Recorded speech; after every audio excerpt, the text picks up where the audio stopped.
Plug here, I do like this. They bought big puts in the Plug.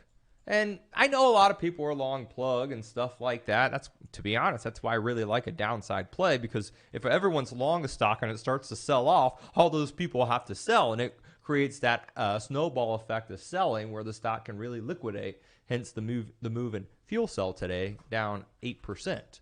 Ooh, Plug, if you go down 8%, I really won't do anything, will I?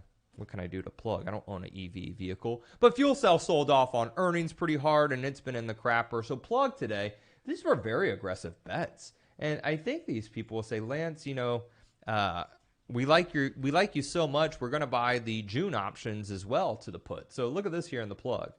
I actually have it right here.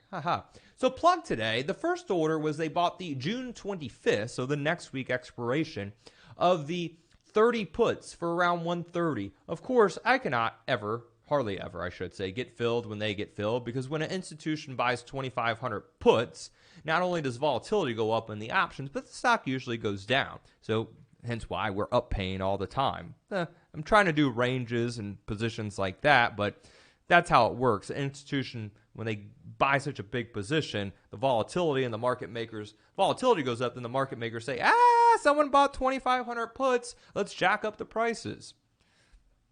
Supply and demand.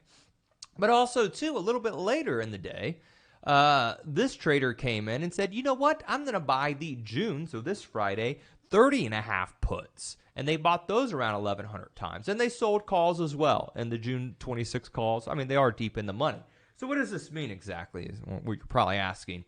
Well, a trader could be saying, hey, Plug is going in the ditch and going to go lower, like fuel cell, right? And, you know, it's a hyped up EV play that is not going to work out. I guess it's a battery, so it's not EV. Although I think they have some accounting issues going on.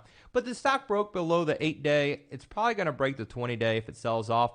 I don't know if these earnings are real because it is TD Ameritrade and it says unspecific, so I'm not counting on that. Implied volatility is a little bit skewed because apparently they don't know and they haven't released when they're going to do earnings. Great company. You can't even find an earnings date. But I like bets. I have longs on too. So I have longs in positions. So if the market goes up for Fed Day, my longs will make money. My puts obviously will lose money. But if the market corrects or crashes or go lower, these plugs should be down at a greater rate than the overall market. Hence why the puts should pay off pretty well right there. So that's my analysis of the market.